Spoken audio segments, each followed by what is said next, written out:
আমি কৈছো যে জুবিন গাৰ্গৰ হত্যাকাণ্ডৰ লগত জড়িত হৈ থকা শ্যাম কানু মহন্ত হিদান্ত শৰ্মাৰ দৰে হত্যাকাৰী এনকাউন্টাৰ কৰক যিকোনো অপৰাধীক আমি যিকোনো অপৰাধত আপুনি এনকাউন্টাৰ কৰা আমি খবৰ শুনিবলৈ পাওঁ আজি হেইখন চৰকাৰৰ দিনত অসম আৰক্ষীৰ হাতত আজি বন্দুকত গুলি নাইকিয়া হ'ল নেকি শ্যাম কানু মহন্ত হিদান্ত শৰ্মাহত শেখৰজ্যোতি গোস্বামী অমিত প্ৰভা মহন্তকে ধৰি যিসকল দুখী ব্যক্তি যদি কেনেবাকৈ অসম আৰক্ষীৰ পৰা কোনোবা হুৰুঙাই যদি ওলাই আহিবলৈ হয় কিন্তু স্পষ্ট কথা অসমৰ ৰাইজে জুবিন গাৰ্গৰ হত্যাৰ লগত জড়িত হৈ থকা কোনো এটা অপৰাধী কিন্তু ৰেহাই নিদিব জুবিন গাৰ্গ কেনেকৈ ঢুকালে আমি গমেই নাপালোহেঁতেন কাৰণ শ্যাম কানু মহন্তহঁতেতো গোটেই জুবিন গাৰ্গ ঢুকুৱাৰ যিটো ঘটনা এই ঘটনাটো তেওঁলোকে লুকুৱাই ৰাখিব বিচাৰিছিলে আজি সংবাদ মাধ্যমে গোটেই কথাখিনি পোহৰলৈ অনাৰ কাৰণে অসমৰ মানুহে গম পালে জুবিন গাৰ্গ কেনেকৈ ঢুকালে আৰু জুবিন গাৰ্গ কেনেকৈ ঢুকালে জুবিন গাৰ্গৰ হত্যাকাণ্ডৰ লগত কোন কোন জড়িত হৈ আছে এই কথাখিনি সামাজিক মাধ্যমত সকলো মানুহে চৰ্চা কৰাৰ কাৰণে আজি ইজনৰ পিছত সিজন কিন্তু দুখী আজি কাৰাগাৰলৈ যাবলৈ সক্ষম হৈছে বা গ্ৰেপ্তাৰ কৰিছে এটা কথা সঁচা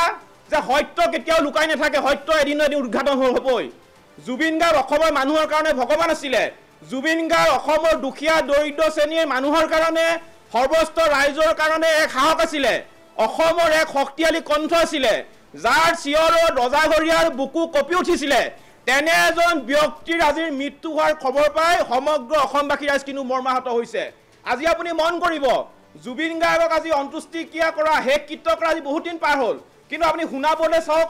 যিডোখৰ জেগাত জুবিন গাৰ্গক শেষ কৃত্য সম্পন্ন কৰা হৈছিলে সেই শুনাপুৰত আজি কিন্তু জাতি বৰ্ণ ধৰ্ম ভাষা নিৰ্বিশেষে হাজাৰ হাজাৰ মানুহে কিন্তু আজিও তাত দৈনিক কিন্তু চাকি বন্তি প্ৰজ্বলন কৰি আছে আজি যোৱাকালি দুৰ্গা পূজা শেষ হৈ গৈছে আমি দুৰ্গা পূজাত এবাৰ কি দেখিলো আমি দুৰ্গা পূজাত দেখিলো যে এবাৰ দুৰ্গা পূজাত কোনো এখন মণ্ডপত কিন্তু আমি দুৰ্গা দেৱী আমি বন্দনা শুনিবলৈ নাপালো প্ৰতিখন আপোনাৰ দুৰ্গা পূজাত কেৱল মাত্ৰ জুবিন গাৰ্গৰ গীত আমি শুনিবলৈ পালো আনকি দুৰ্গা দেৱী বিসৰ্জন দিয়াৰ সময়তো সকলোৱে কিন্তু জুবিন গাৰ্গৰ মায়াবিনী গানটো গায়ে কিন্তু বিসৰ্জন দিবলৈ গ'ল তাৰ মানে অসমৰ ৰাইজে জুবিন গাৰ্গক ভগৱান হিচাপে মানি লৈছে অন্তৰত ঠাই দিছে অসমৰ 3,45,00,000 মানুহে জুবিন গাৰ্গক নিজৰ অন্তৰত ঠাই দিছে আৰু নিজৰ ভগৱান হিচাপে মানি লৈছে গতিকে অসমৰ 3,45,00,000 মানুহৰ এটাই কথা যে জুবিন গাৰ্গৰ হত্যাকাণ্ডৰ লগত জড়িত হৈ থকা শ্যাম কানু মহন্ত হিদান্ত শৰ্মাহতক মৃত্যুদণ্ডৰে দণ্ডিত কৰিব লাগিব আৰু এই কথা অসমৰ সকলো জাতি বৰ্ণ ধৰ্ম ভাষা নিৰ্বিশেষে সকলো ৰাইজে কিন্তু দাবী উত্থাপন কৰিছে গতিকে আমাৰ দাবী হেয়াই যে জুবিন গাৰ্গৰ হত্যাকাণ্ডৰ লগত জড়িত হৈ থকা প্ৰতিজন দুখী হি শ্যাম কানু মহন্তই হওক হি হিদান্ত শৰ্মাই হওক হি শেখৰজ্যোতি গোস্বামীয়ে হওক হি অমিত প্ৰভা মহন্তই হওক বা হি আপোনাৰ অসম এছ'চিয়েশ্যনৰ কোনোবা সদস্যই নহওক কিয় প্ৰতিজন কিন্তু ব্যক্তিক কঠোৰৰ পৰা কঠোৰ শাস্তি প্ৰদান কৰিব লাগিব আমি কৈছো যে জুবিন গাৰ্গৰ হত্যাকাণ্ডৰ লগত জড়িত হৈ থকা শ্যাম কানু মহন্ত হিদান্ত শৰ্মাৰ দৰে হত্যাকাৰী এনকাউন্টাৰ কৰক যিখন চৰকাৰে যিকোনো অপৰাধীক আমি